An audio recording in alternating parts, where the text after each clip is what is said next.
friends. So over here we've got the morning brew in a cup. It's just some tank water from a clean tank. And then I've got a couple different implements, turkey basters basically. Uh, and this is bloodworms, daphnia, baby brine shrimp, and some normal brine shrimp as well.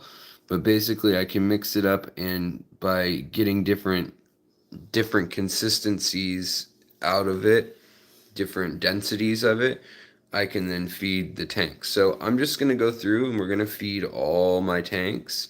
And I just wanted to show you guys, what's going on right now, kind of do an update, and also say good morning to everybody. I hope you're all having a great morning. Had my birthday yesterday, my official birthday. I know we did the birthday stream, quote unquote, on Tuesday, but my wife is going to help film and relay. So yeah, I'm happy to see everybody here in the morning. A lot of you guys are awake too, which I'm half awake. So let's get into this. Let's feed the fish.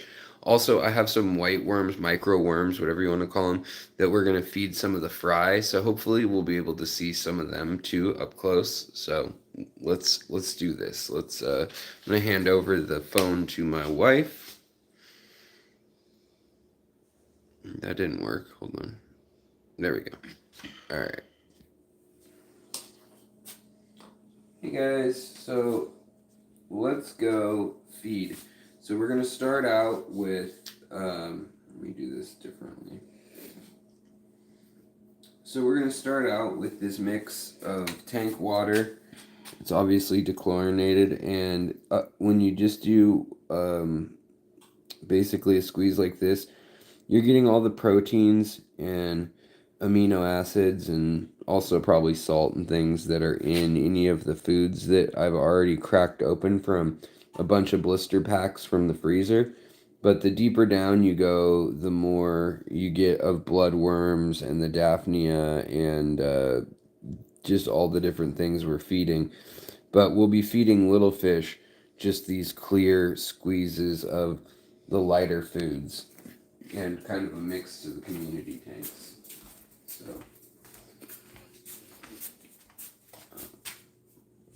So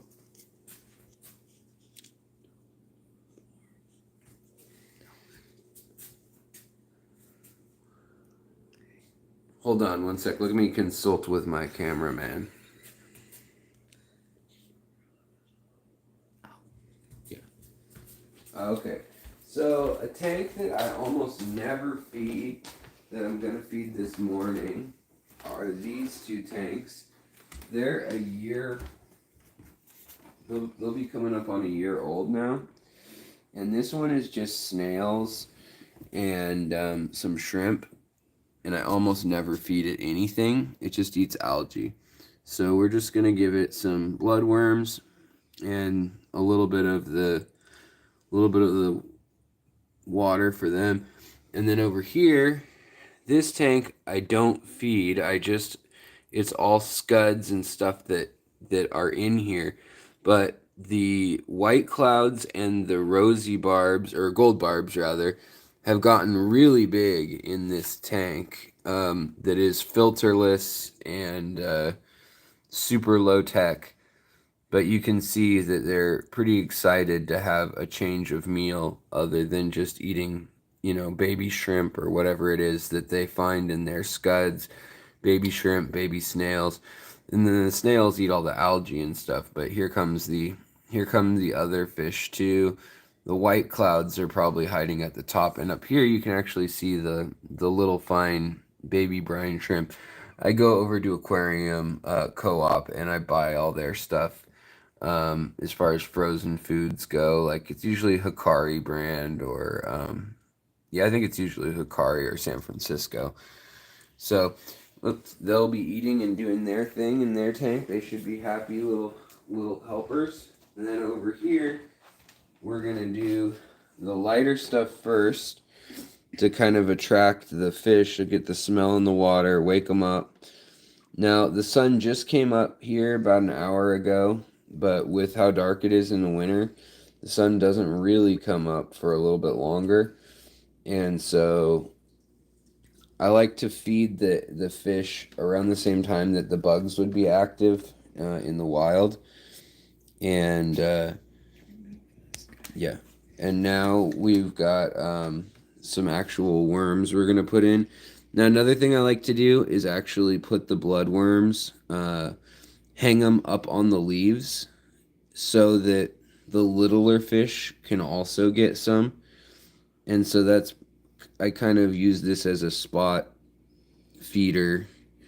And the angelfish are so pesky about wanting the bloodworms that they will forget that they had a bunch in one section, like here. If I put more right here, they'll usually turn and go to wherever I put more. So now that that's in the water and circling, we're just going to get more out of the cup. That's just the top stuff, that's more of the baby brine and the liquid enzymes and stuff that are in the mix. And all the little fish are getting their helpings of it. So you can see we've got the black phantom tetras, we've got all the rummy nose rasboras, tetras.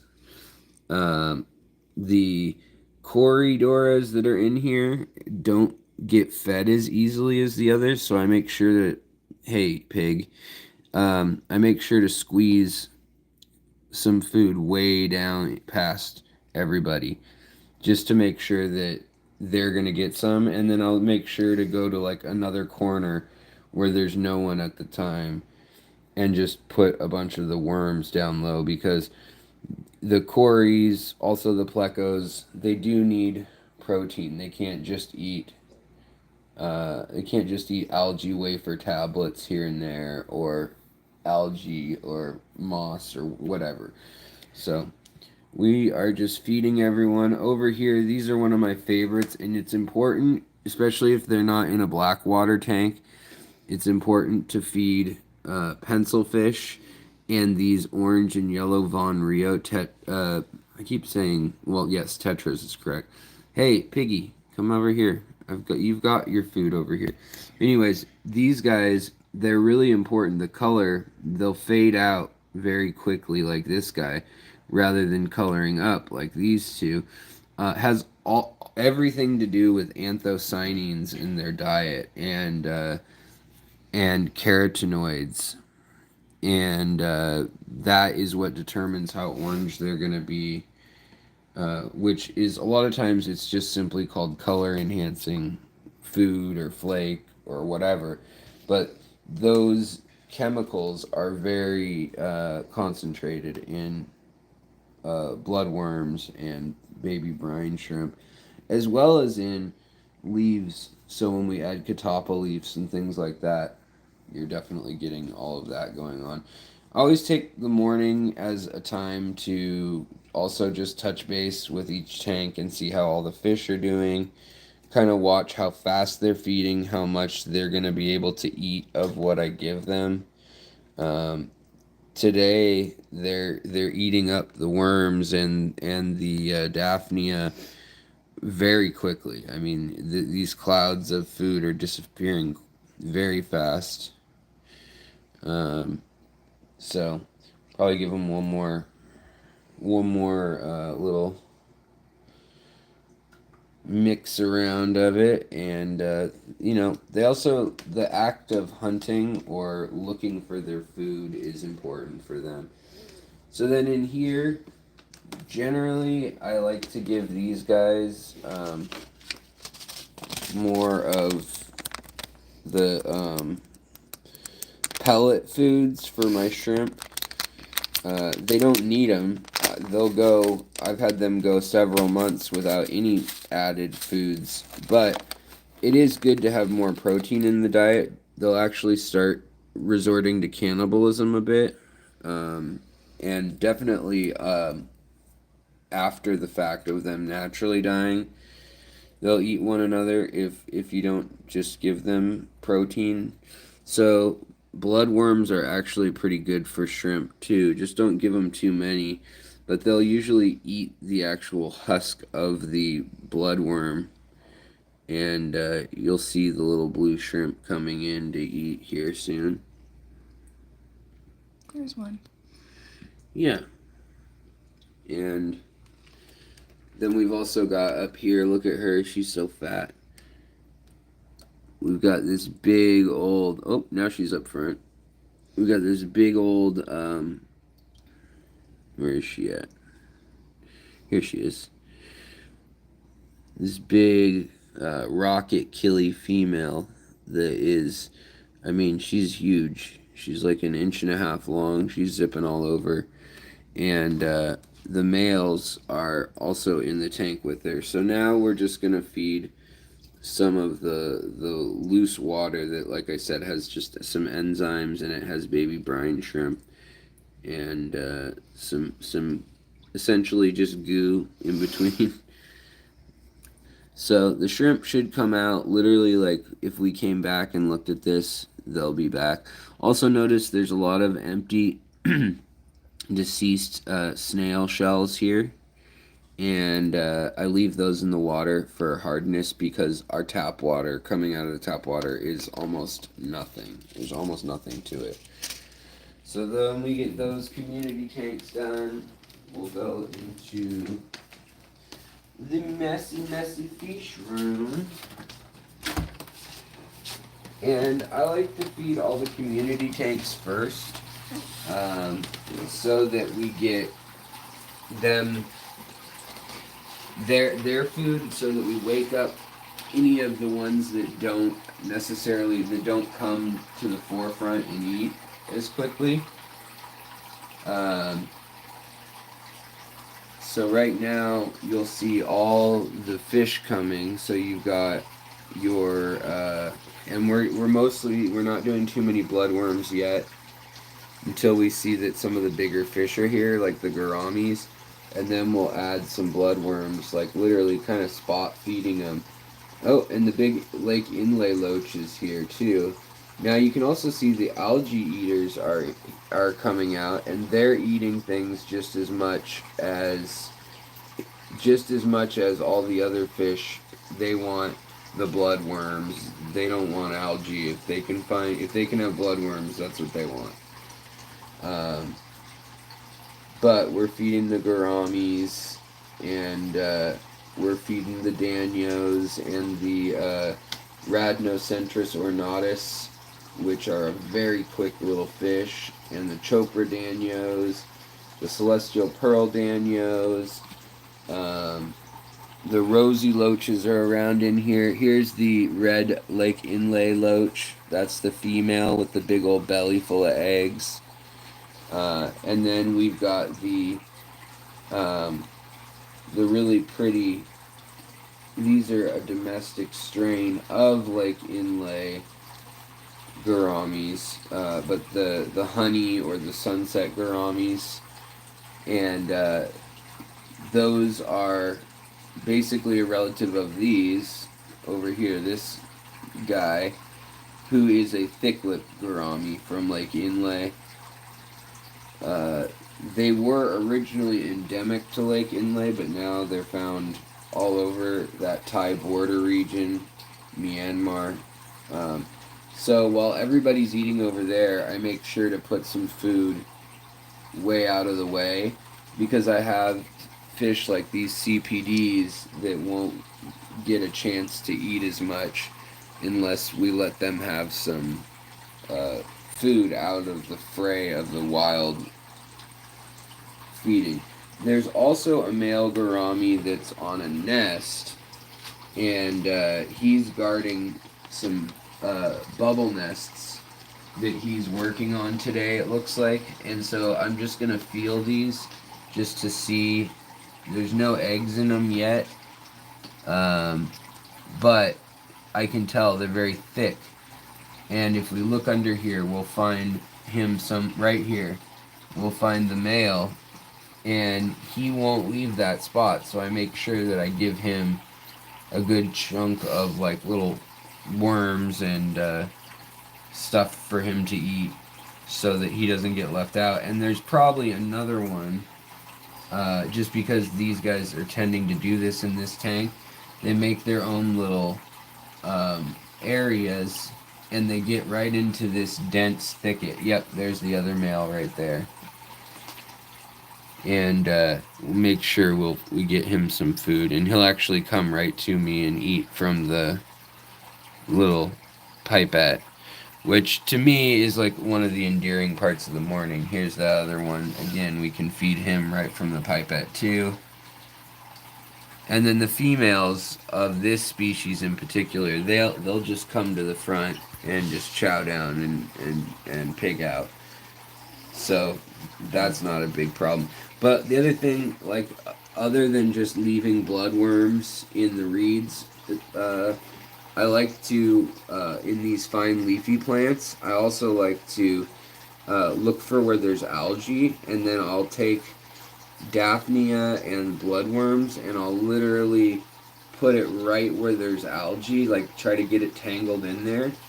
And that way when they start eating it, whether it's a snail or a shrimp or the fish themselves, then they'll actually be ripping off the bits of algae too. But right now, other than the diatom algae on the glass from the morning sunlight, there's not really hardly any algae in this tank. So not worried about it. Then if we turn around, you showing them the dirty room, honey? In your face. And these guys, you'll have to look right through in here. But these guys will actually strike the pipette pretty hard. And you have to be careful. Can you see them, hun? The glare is so bad on the glass. Can you see them right there? Yeah. Here they are. So they're coming, and you can feel them when they feed. These are the Haplochromis enigmatochromis. And right now they don't have any of their spawning colors on or anything. But this tank, other than having a few Affinis down at the very bottom, there aren't really any other fish in here. They've killed every other fish species in the tank. These Haplochromis from Lake Victoria have. And there used to be tons of grass and vines, if you guys remember, at our old house. There's not a single spot of anything growing. This is all just moss I've tossed in from other aquariums.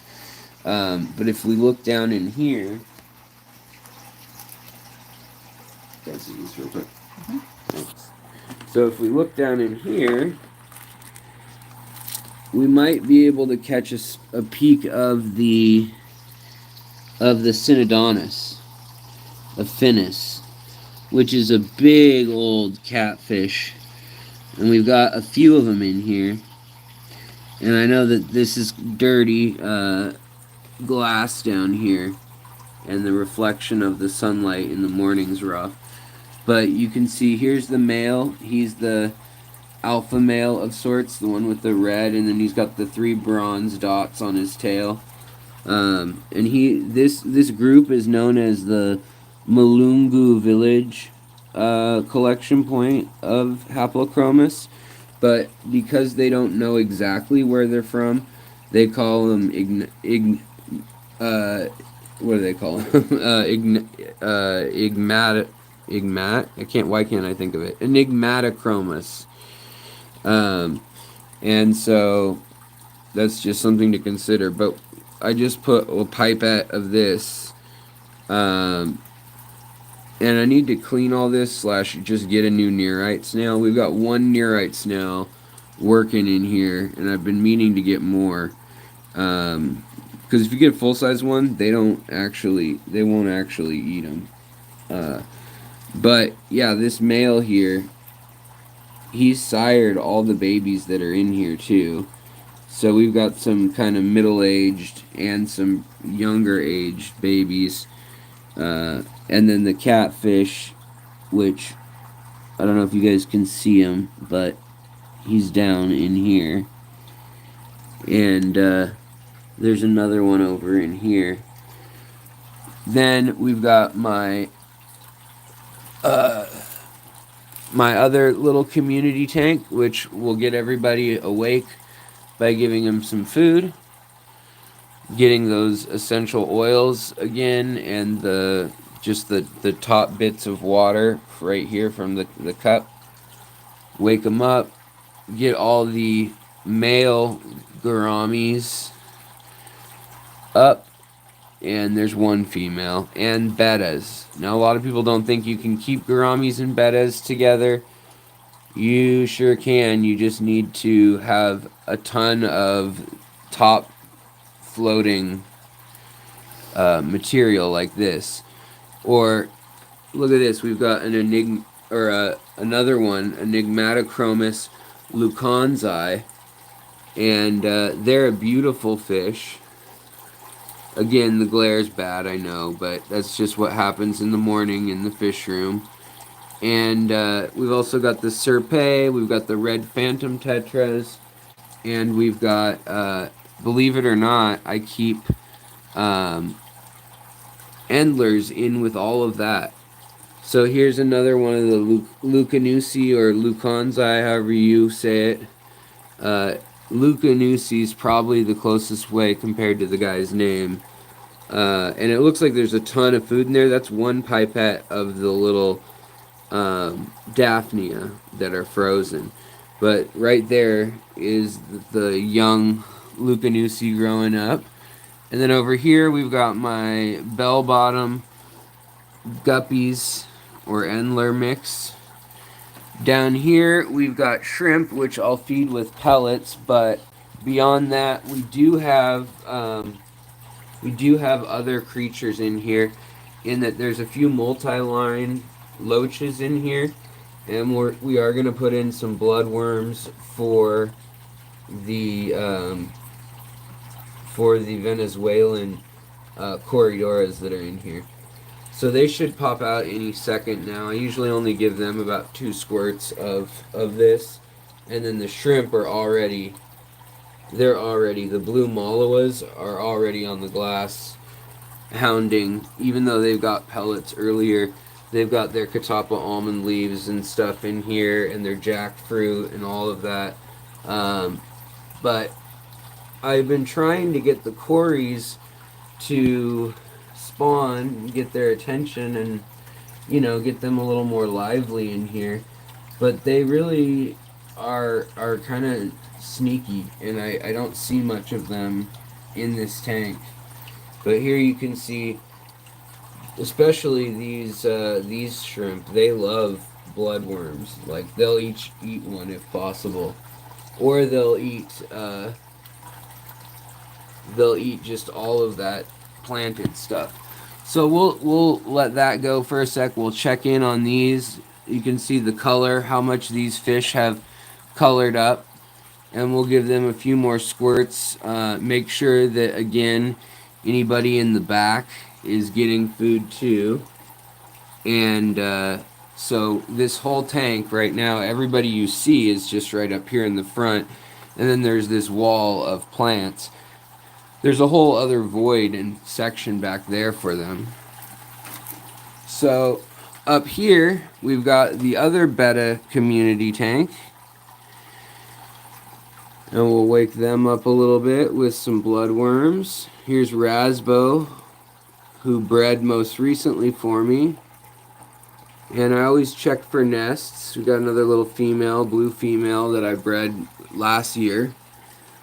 And right now the water has gotten too low, and so the bubbles are not coming out. So we'll have to give it a top off today. But you can see we've also got little Kubota rasboras in here. We've got quite a few different Nemo Galaxy placots in here. And honey, which one of these would you say we should cross with which? Which one of these bettas should we mix? With one another? Yeah. This is a female down here. Uh-huh. This is a male. Okay. This is a female. This is a female. Oh. And then this is a male right down here again. With the yellow. Yeah. I'd say you mix the dark blue female You want to mix the dark blue female with that guy. with Rasbo? Yeah. Yeah, look how friendly Rasbo is. He'll eat out of my fingers. He'll jump up out of the water. And the females are much more submissive, but with this much Sawassertong in there, they're totally fine. They're like they don't harm each other. Plus, these guys are spawning in here at the same time. There goes a female. But right here you can see the biggest female of the Beckford pencilfish. And then the males, you'll get a lead male, which isn't necessarily the biggest male, it's the reddest male. And he's hiding around, darting around. But you can see here's some younger ones that were born later. Here's a female that was born not too long ago. So the Sawassertong gives them an area to definitely hide and do their thing. Then, if you can hold this for me again while I get up here. So we're going to bring this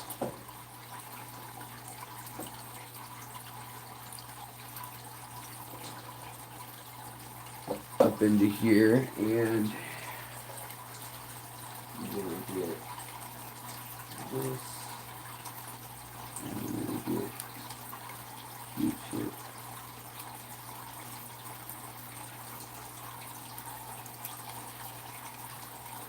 Okay, so these are micro worms, and I'm just getting the very top of the culture and getting rid of the clumps. And anywhere where we see spider webbing, that's going to be like pure worms, which are great to get a hold of. And then the rest is like oatmeal, but these are the super fine food cultures for feeding. And you want to keep those somewhere warm, but it can be dark. So the first place we're going to put some is right in here. And we'll scoot the light forward. Hopefully some of the fry will come out here. There's some down here, yeah, just for ease of seeing them. They happen to be in this tank.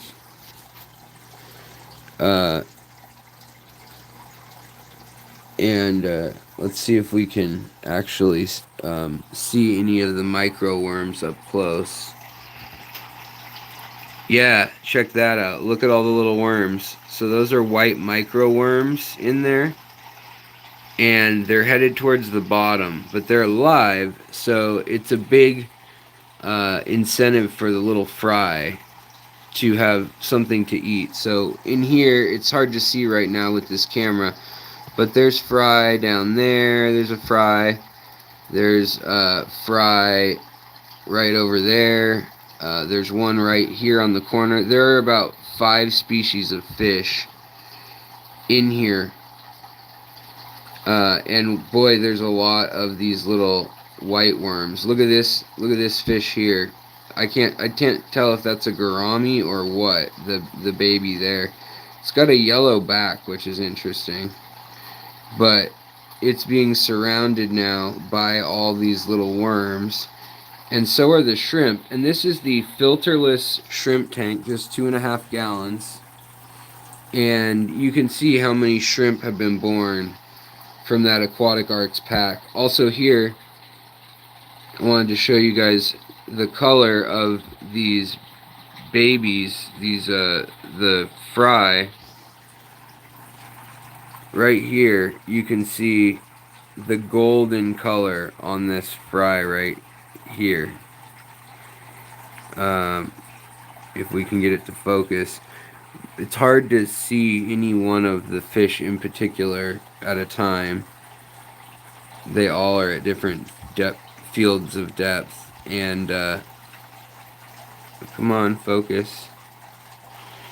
But needless to say, he's eating up all that snow from the Q-tip. You can see him eating there. And so are all the other ones that are hiding out around the skirts of there. Yeah, and we got a snail getting ridden by a few shrimp on the way down. And then the shrimp are actually eating what is in with these, which is cool. Now, I saw this shrimp and I was worried that that was a line of death, but upon closer inspection, it's just a Riley or a Riley type marking. It's not an issue with the shell splitting at the wrong spot. But there are some planaria in this tank that I am a bit concerned about, and that's why I tend to bring fish in every so often. Some little danios or little rasboras. Right. Oh, well, all right. So then the next place we were gonna feed is gonna be up here.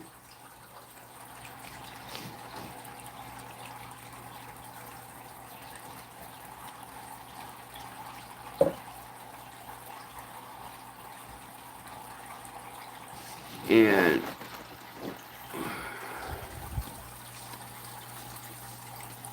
we're feeding them up there. And they're going to get their little worms too.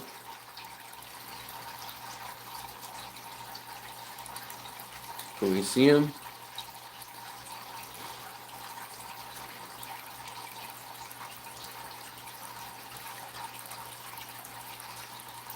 Very hard to see. But they're in there. And this is Aquatic Arts who actually started sourcing these. And here you can see another group of fry. This one actually has some of the stuff on his head. But look, he's got that golden eye. Or a red eye. And this one has formed a lot more than any of the other babies in here.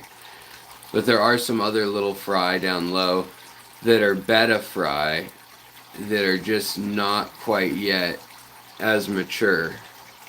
And they're just doing their thing.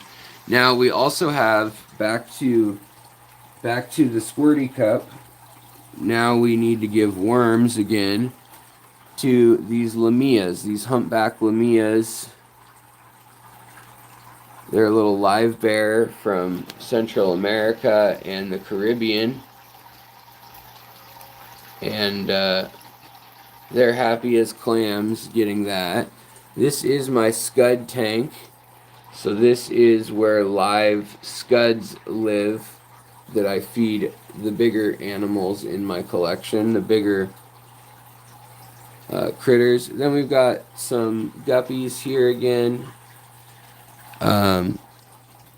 Then a lot of times I'll check back in with the community tanks like in here and just make sure that I'm getting enough of the big food to the bigger critters. So want to make sure that the bloodworms and all that stuff are making it down to the bottom and not just getting swiped off the top. Then we've got over here, now you can see the Corydoras down here in the shrimp tank. They're out and about, weaving in and out of the shrimp now. And look at all the baby shrimp there with the snails too. They're all over. They love bloodworms.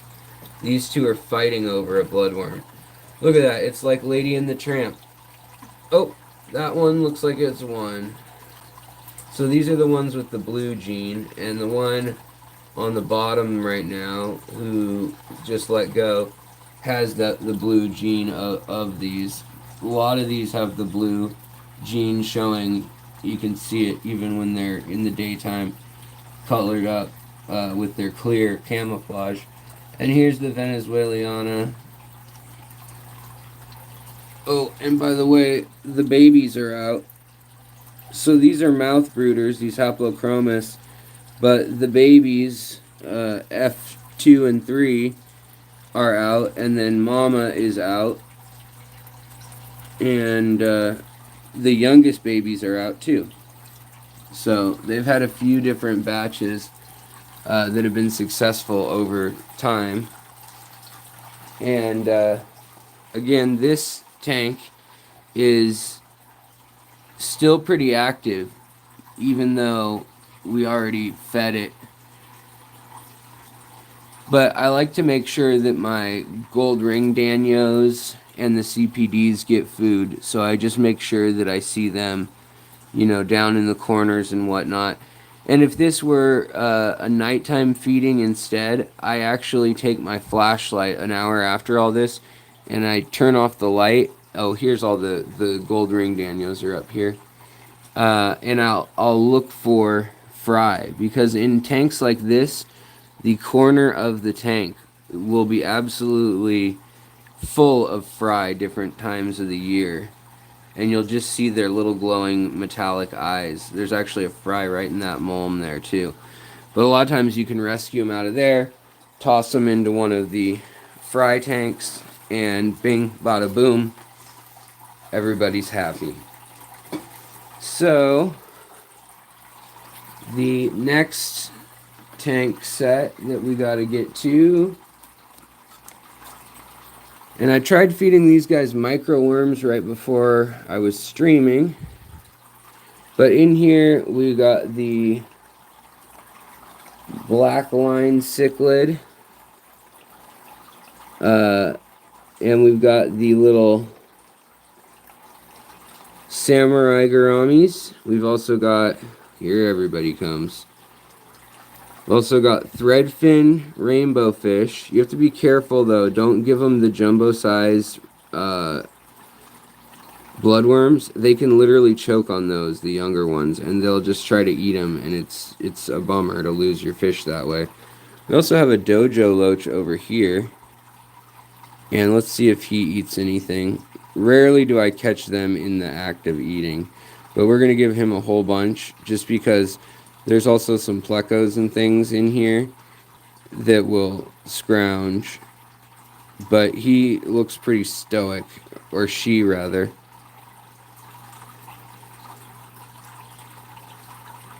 Oh, she took a bite of something, but she's going back to hide.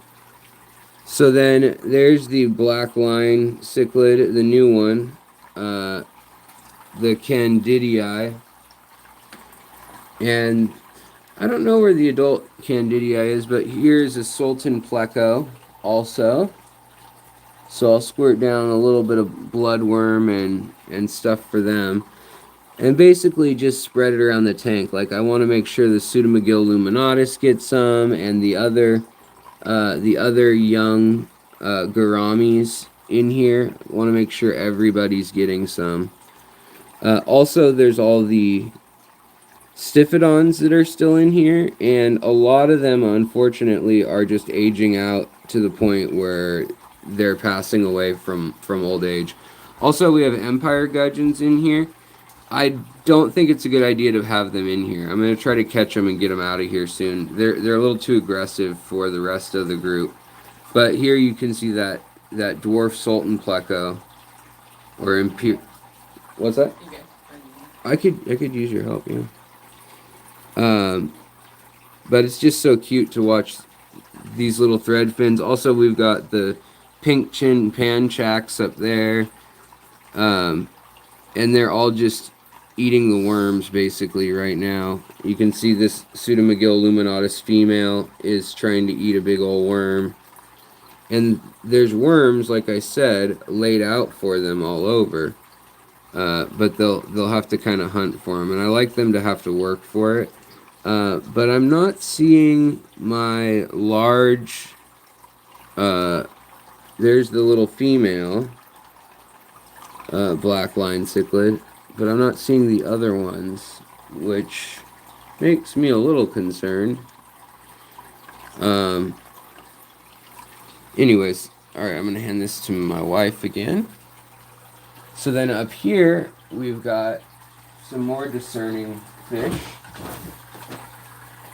And this is a scud container. When I flick the top of this, the little scuds will come raining down. Look at them all. And those, normally we feed the other fish with them. But today is every third day diet. And today we are feeding, oh, this is interesting, the rainbow shiner, which is a North American native from Alabama with the blue and the red, jumped out of its tank. And it jumped into the beta mochiensis tank. And this is a pair of beta mochiensis that are mouth brooding bettas. And bettas, when they're breeding, can be pretty rough, but this shiner is really spastic and really active because it's all colored up for spawning and he's all alone. So that I always feel bad for those. But then we've got next door, we've got babies from the mochiensis. So there's a female, extra adult female beta mochiensis or wild beta, and she's gonna love those worms. Those worms are like ideal for fattening them up for having more babies. And so I like to float the worms on the duckweed in these tanks as much as possible, or try to get it to catch. Look, they're doing the Lady and the Tramp thing. And they're just, I mean, they're just like dancing in the bloodworms. It's pretty gross. But they're a beautiful royal blue. And the spastic little fish up here that jumped out of his tank is now in their tank, but I'll catch him later.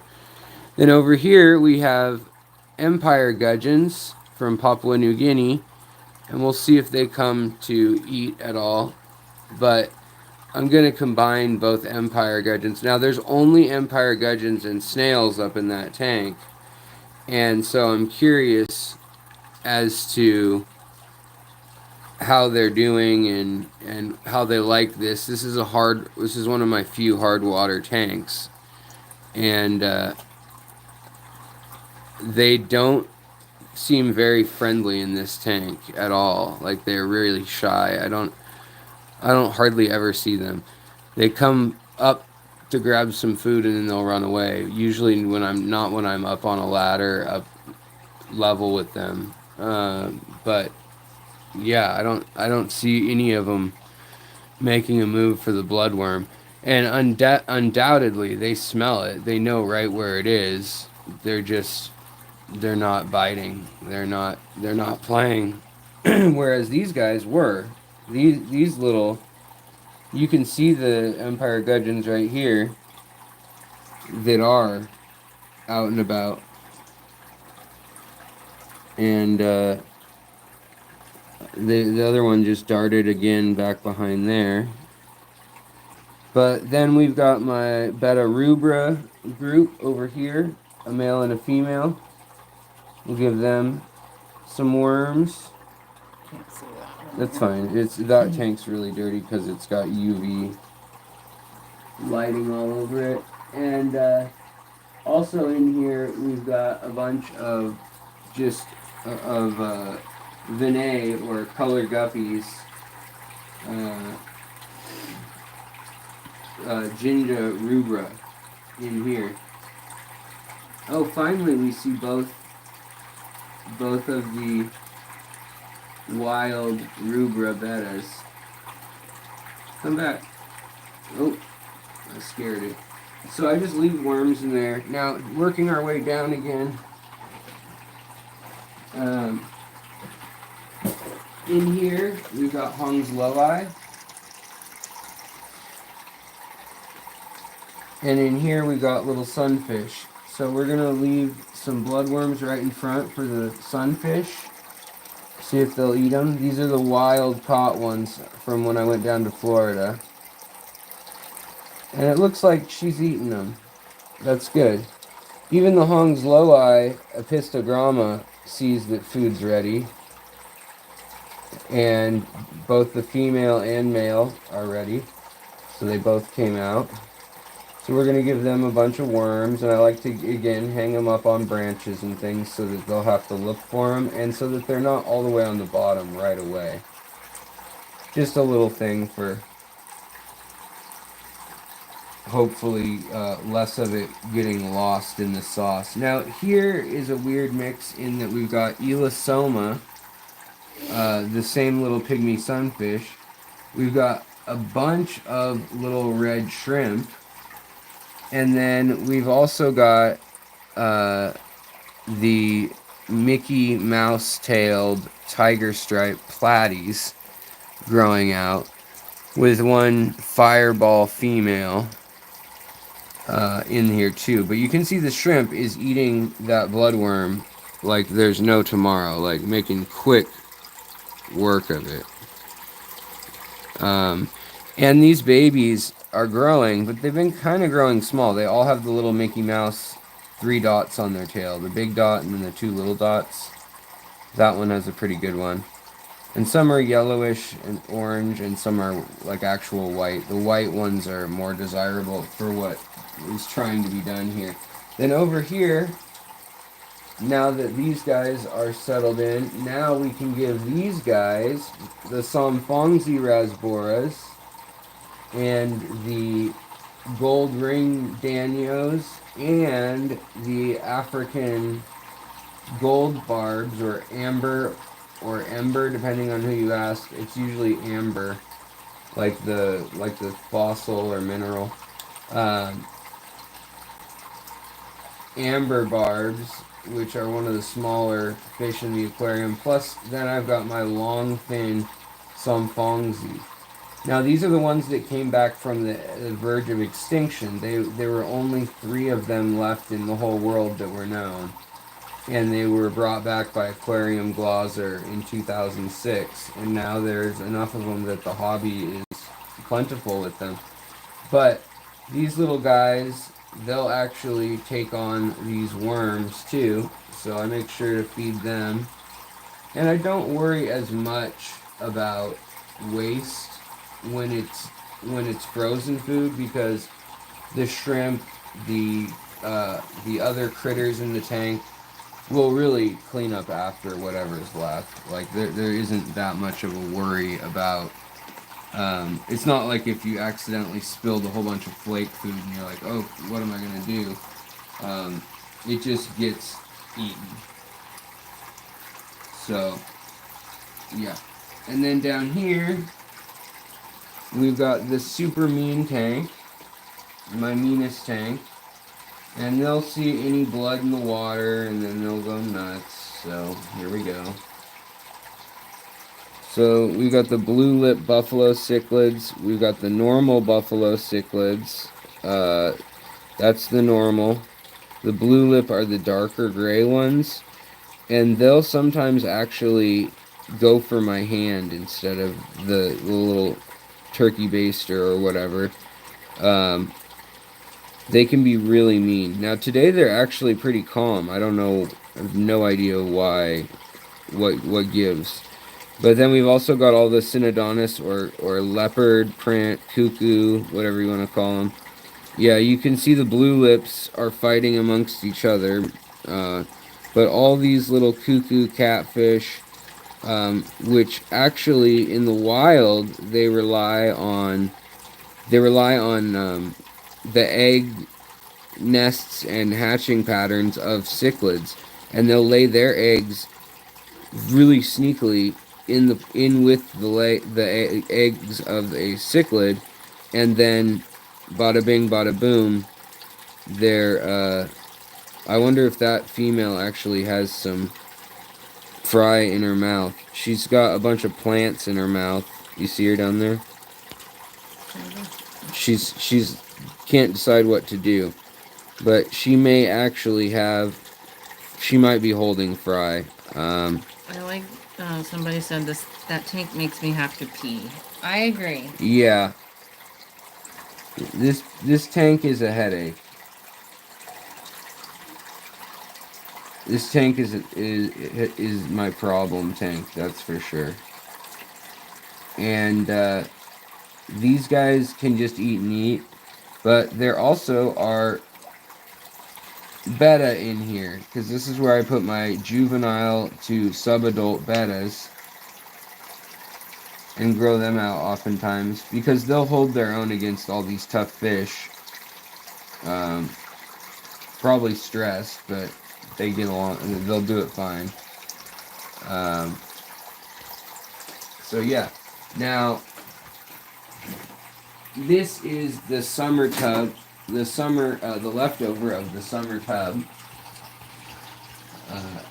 Medacas that I brought in this year because it got so darn cold. Usually freezing, not a problem, but like 10 degrees Fahrenheit, that's too cold.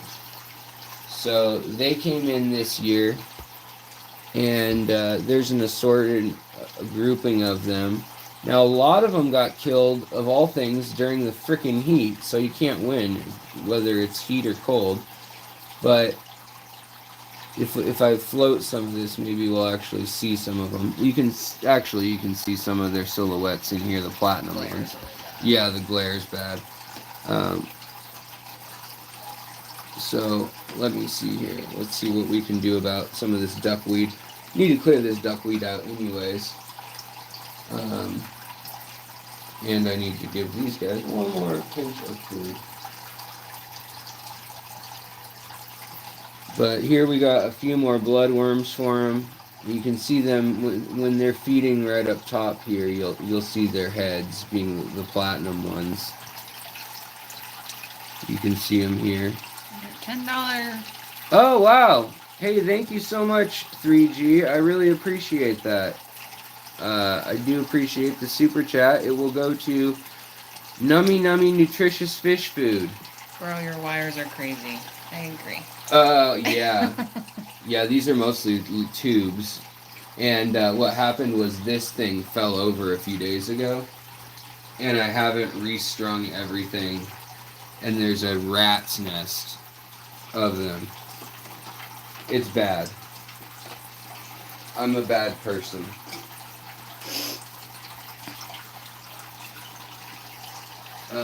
So then we're going to just pour some of the excess in here. Let them do their thing. Pour some of the excess again in here.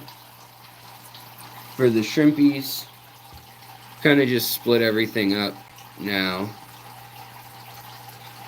And we'll give the bettas a few more.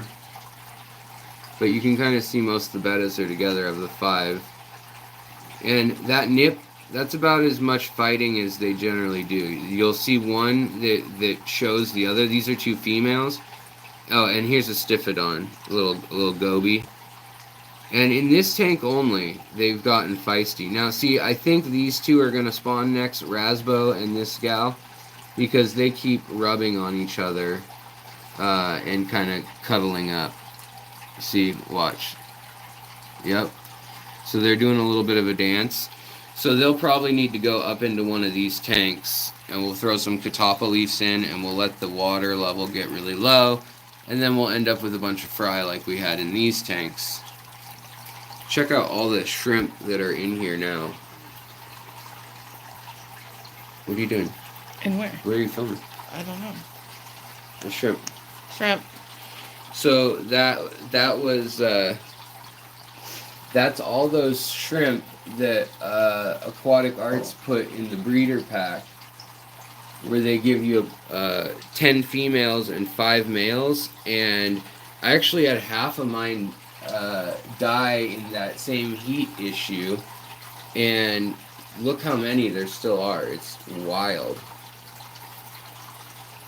It is wild to see all those shrimp doing so well. Let's go back. Last thing we're going to do is we're going to go back and we're going to check on the blue shrimp tank, and we're going to pour the rest of this cup into the big community tank.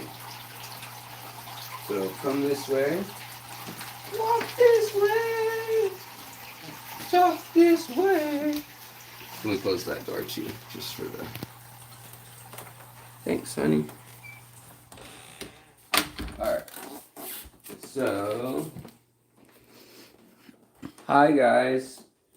So back to where we started with any excess, we're just going to let this wash off into here.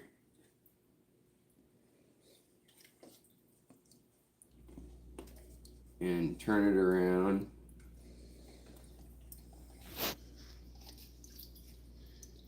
And the plecos and the cories and the low hanging tetras will get at it there. Up high, the jelly bean and the blue and green fire or green flame tetras. And Rummy Nose will get it up here, and then the Black Phantoms and the Von Rio or Flame, the Hyphosobricron Flamus and the Black Phantom are there. Then we also have the Blue-Eyed and Cistrus, which is a lemon pleco. And we have some Corydora Aeneas up in here, hanging out right at the very top, which is a weird spot for cories to want to be, but that's where they are at the moment. I guess that's probably where the food is. So, yeah, everybody's doing their part. Also, if you look around this side, there should be a good amount of shrimp right under here. Like enough that you can see shrimp jumping around and stuff. And those are my Malua shrimp that don't have a color morph associated with them. They're just plain Malua. And then I also like to make sure, even in this big tank where they can swim back under there, I like to make sure there's biofilm for them to munch on. And if we look back this way, you can see we've got some pregnant Neocaridina blues here. Another pregnant one up there. We got a whole bunch of the Neocaridinas down in here. There's another pregnant one. And then all over on the center of this leaf where those pellets went, you can see, look at all those little babies in there. So they're all hanging out. And this tank has been treated with No Planaria brand name. And so it has no planaria. It's been months since I treated it, and I haven't come back. Also, check out the little male rocket killie or clown killie, depending on who you ask. But he's pretty cute. And that contrasts with that giant female. And then right here, we got another bloodworm getting eaten by a big old egg-carrying female who, yeah.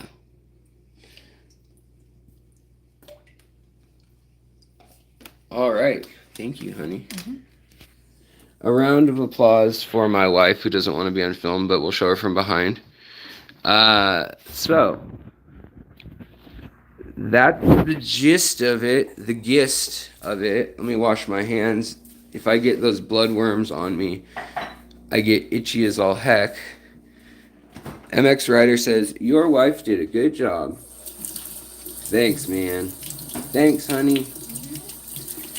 So, that's the morning ritual. I don't have a huge fish room or anything. I know a lot of people have way bigger fish rooms, but I'm kind of glad I don't, with the amount of traveling that I've done in the last year specifically too. Now I'll also be speaking in Seattle next month. So if you're in the Northwest, I'm giving an all new lecture. Hour-long lecture, and it's going to be, they usually don't share their lectures online publicly so much, but they might if I, like beg them, and which I'm going to. So it's going to be about who was the first culture to truly domesticate a fish, and so we're going to go through ancient Egypt, we're going to go through Rome and ancient Carthage, and the Polynesians and the Yunnan province and what they were doing with carp versus what what was being done with koi during the Song dynasty. Half-beaks, bettas. We're going to talk about a whole bunch of different stuff. Yes, Timbo, I do use native substrates for all that. And then out here, this is kind of the other thing, if our weather wasn't so crazy the last couple years. MX Rider, thank you so much for the super chat, buddy. But over here, you can see it's cold this morning. We've got a 50 gallon, a couple 25 gallons, a 55 tank, a 30 long, and some 20s that are out there too, plus a trash barrel of leaves and botanicals that are curing that are out there. And that's where my sticklebacks and my sunfish are. It's just whenever it snows and freezes, you have to break the ice at the top of the pond, or they can end up dying of lack of O2 because they actually slow down and enter what we call torpor, and that's the end of them. All right, guys. Well, I'm gonna wrap this one up, but I just wanted to say hi and give you guys a little tour, and also to the I have to say it again, to the let me look it up so I say it right.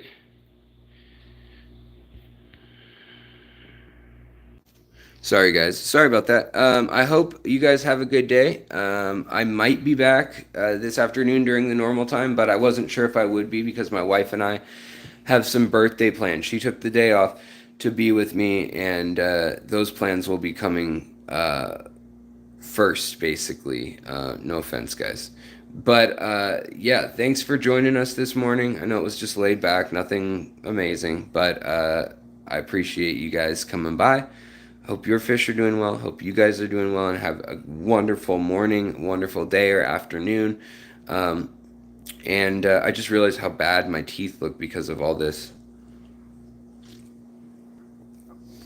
red Dr. Pepper. It looks really, really rough. Cave of Secrets also. PayPal won't let me thank you, like send a message. But holy smokes, thank you so very much. For the support, the donation towards a laptop fund, towards a new PC or editing laptop. Wow, thank you very much. I haven't, Jerome. I'll have to check that out. I'll look into the old native, as an Aborigine eel farming.